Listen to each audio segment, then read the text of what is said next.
जी sir, आज एक बहुत बड़ा कंसर्न रुपया भी है, ऑल टाइम लो पर आ गया है इस समय। अगर मैं इंडियन करेंसी की बात करूं तो रोज ही गिर रही है इंडियन करेंसी। आज जब बाजार खुला तो तगड़ी गिरावट शेयर बाजार में भी थी। दूसरी तरफ रुपी ने रिकॉर्ड लो लेवल टच कर लिया अपना।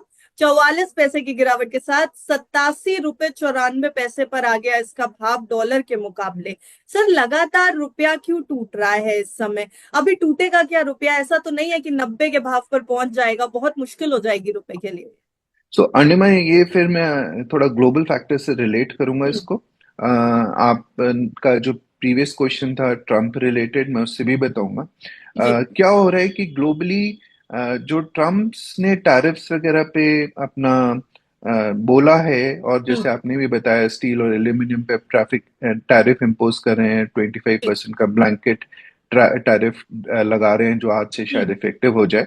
तो आप ये देखोगे कि यूएस डॉलर जो है अगेंस्ट ऑल करेंसीज बहुत ज्यादा अप्रिशिएट कर रहा है।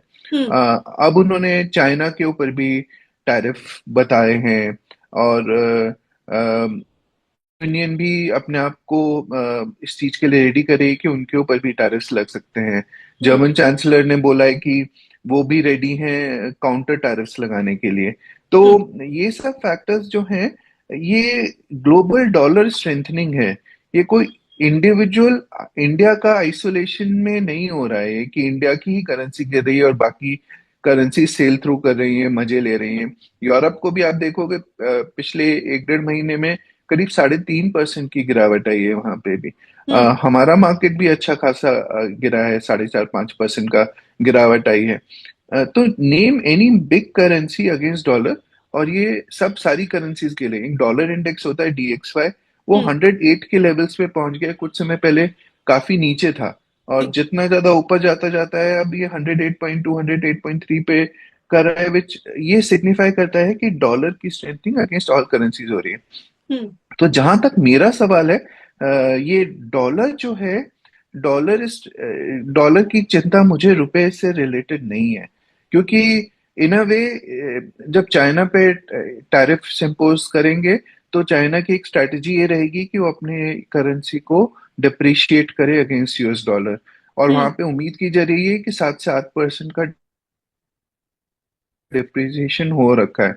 तो उस सिचुएशन में इंडिया को अगर कॉम्पिटिटिव रहना है तो इंडिया की करेंसी को डिप्रिशिएट होना पड़ेगा।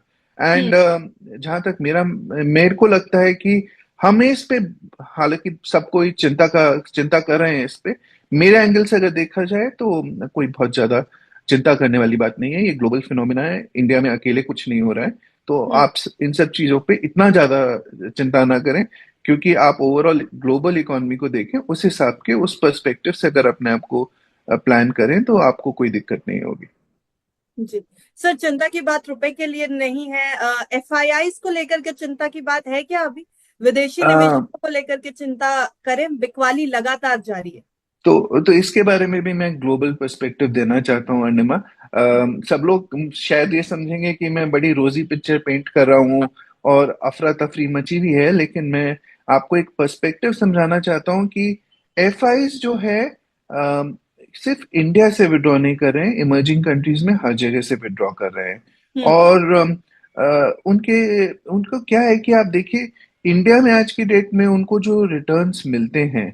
और उसके अगेंस्ट उसके ऊपर जब रुपी डिप्रिशिएट करता है, तो उनको दूसरी कंट्रीज, खासकर अपना देश जहाँ पे उनको सिर्फ ट्रेजरी यील्ड्स, यानी कि उनकी अपनी जैसे RBI में अगर पैसा दे रहे हैं और ट्रेजरी वहाँ की सबसे सेफेस्ट मानी जाती है, वहीं पे बहुत अच्छे रिटर्न मिल रहे हैं। और इंडिया में उनको इतने अच्छे रिटर्न नहीं मिलेंगे, और रुपी भी उनके रिटर्न्स इंडिया में कम कर रहा है, तो नेचुरली वो यहाँ से FIs विड्रॉ करेंगे। हम्म। पर ये समझना चाहिए, FIs का पैसा जो है हॉट मनी होता है, वो आता है जाता है, और इस चीज के लिए उनको सबको हमेशा ये समझना चाहिए कि FIs का पैसा आना जाना बहुत सारी चीजों के ऊपर निर्भर करता है।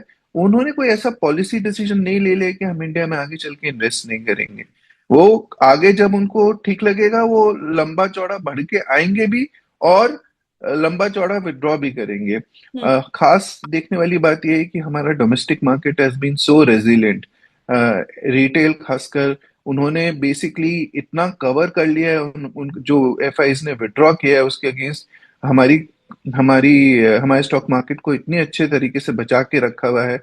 वरना यही अगर कुछ साल पहले हुआ होता तो मार्केट कब का बहुत ज्यादा नीचे आ गया होता। तो I think the trend for long term is not a problem at all. Short term में सभी को दिक्कत आ सकती है, इसीलिए मेरे हिसाब से शॉर्ट टर्म में एक क्लटर और नॉइज है, और ये शॉर्ट टर्म में इस तरह की वरीज हमेशा बनी रहेंगी। आज हम्म। रुपया है, एफआईज है, कल कोई और फैक्टर होगा, could be politics, could be Jio politics, could be something else, hmm. But ये सब चलता रहेगा शॉर्ट टर्म में। और इसीलिए थोड़ा सा लॉन्ग टर्म की तरफ अगर निवेशक फोकस करें और सिर्फ एक स्टॉक मार्केट को एक गैम्बलिंग का जरिया ना समझ के एक मनी मेकिंग जगह समझ के उस पर लॉन्ग टर्म करें और लॉन्ग टर्म की बेनिफिट्स लें, तो आप डिसअपॉइंटेड नहीं होंगे।